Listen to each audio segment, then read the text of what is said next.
மூளையில் ஏற்பட்ட கட்டி, தோல்வியில் முடிந்த அறுவை சிகிச்சை, அந்த சின்னத்திரை நடிகர் துடி துடிச்சு மருத்துவமனையில் நடந்த மிகப்பெரும் சோகம், தமிழ் சினிமாவை ஒட்டுமொத்தமா மிகப்பெரிய ஒரு சோகத்துல மூழ்க வச்சிருக்கு. 1985ஆம் ஆண்டு மணிரத்னம் இயக்கிய முதல் திரைப்படமான பகல் நிலவு அப்படிங்கிற படத்தின் மூலமா தமிழ் சினிமாவில் ஒரு சின்ன கதாபாத்திரத்துல அறிமுகமானவர் நம்ம வேணு அரவிந்த். இவரு இந்த திரைப்படத்துக்கு பிறகு கமல்ஹாசன் நடிச்ச அந்த ஒரு நிமிஷம் அப்படிங்கிற படத்துல நடிச்சிருந்தாரு. அப்புறம் சிவாஜி நடித்த படிக்காத பண்ணையார் அப்படிங்கிற திரைப்படத்தில் நடிச்சிருந்தாரு. அதன் பிறகு இவர் கொஞ்சம் கொஞ்சமாக தன்னுடைய திரைப்பயணத்தை பெருசாக்கிக்கிட்டாரு. அதாவது அலைப்பாயுதே, நரசிம்மா, வேகம் இப்படி அடுத்தடுத்த படங்களில் மிக மிக முக்கியமான கதாபாத்திரங்களை வேணு அரவிந்த் நடித்தாங்க. அதன் பிறகு இவருக்கு 1990ஆம் ஆண்டு பொதிகை சேனலில் நிலா பெண் அப்படிங்கிற சீரியலில் நடிக்கக்கூடிய வாய்ப்பு கிடைச்சது. அந்த நேரத்தில் அவர் எதை பற்றியும் யோசிக்காம எப்படியாவது சினிமாவில் சாதிச்சு காட்டும் அப்படின்னு அந்த சீரியல்ல தன்னை இணைத்துக்கிட்டு ஒரு சின்னத்திரை நடிகரா தன்னை அறிமுகப்படுத்தினாரு.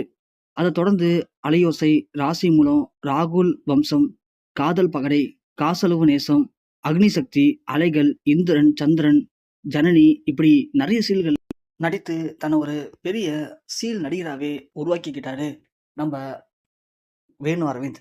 ஆனா இப்படி இவ்வளவு சீல் நடித்தாலும் வேணு அரவிந்துக்கு கிடைக்காத ஒரு பெரிய வாழ்க்கை செல்வி, வாணிராணி இந்த தொடர்களில் நடித்தது மூலமா சன் டிவியில் ஒரு பெரிய ஒரு நடிகராகவே மாறினாரு.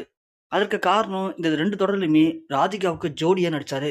அதனாலேயே இந்த 2 சீரியல் மூலிமா வேணு அரவிந்த் தன்னுடைய மிகப்பெரிய உச்சத்துக்கு போனார். அது மட்டும் இல்லாமல் வேணு அரவிந்த் ஒரு டப்பிங் ஆர்டிஸ்ட்டும் கூட. நிறைய முக்கியமான டப்பிங் படங்களில் வில்லன் கதாபாத்திரங்களுக்கு இவர் செமையாக வாய்ஸ் கொடுத்துருப்பாரு. அதுவும் பார்க்கறதுக்கு ரொம்ப சூப்பராக இருந்துச்சு. அது மட்டும் இல்லாமல் இந்த சீரியல்களில் நினைச்சு பிரபலமானப்போ அவர் ஒரு படத்தையும் இயக்குனாரு. அந்த படமும் சொல்ற அளவுக்கு திரைத்துறையில நல்ல ஒரு வெற்றி பெற்றுச்சு. இதன் மூலியமா தன்னை ஒரு இயக்குனரா மாத்திக்கலாம் அப்படின்னு வேணு அரவிந்த் அடுத்த படத்துல கமிட் ஆகும்போது வேணு அரவிந்துக்கு உடல்நலம் சரியில்லாம போணுச்சு. அந்த நேரத்துல கொரோனாவால பாதிக்கப்பட்டாரு. அப்படி கொரோனாவால பாதிக்கப்பட்டு உயிர் பிழைப்பாரா மாட்டாரான்னு ரசிகர்களே ஏங்கும் நிலையில தான் அவருக்கு நிமோனியா அப்படின்னு மூளையில சின்ன ஒரு கட்டி இருக்கு.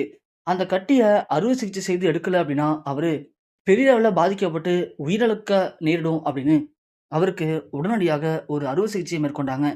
அந்த அறுவை சிகிச்சையில கட்டியவும் அகற்றினாங்க. ஆனா என்னதான் கட்டியை வெளியேற்றினாலும் அதோடைய தாக்கம் மட்டும் அவருக்கு குறையல. அந்த நேரத்துல திடீர்னு கை கால்கள் செயலிழந்து போய் வேணு அரவிந்த நாம எந்த அளவுக்கு ஒரு வில்லத்தனத்தோட உச்சமா பார்த்தோமோ அதை விட ரொம்ப ரொம்ப மோசமா ஒரு பரிதாப நிலைக்கு தள்ளப்பட்டாரு. அதன் பிறகு வேணு அரவிந்த் வீல் சேர்ல தான் அவருடைய வாழ்க்கைய கடக்க ஆரம்பிச்சாரு. அப்படியாப்பட்ட வேணு அரவிந்துக்கு அந்த மூளையில் ஏற்பட்ட கட்டி தான் இவ்வளோ பிரச்சனைக்கு காரணம் அப்படின்னு சொன்னாங்க.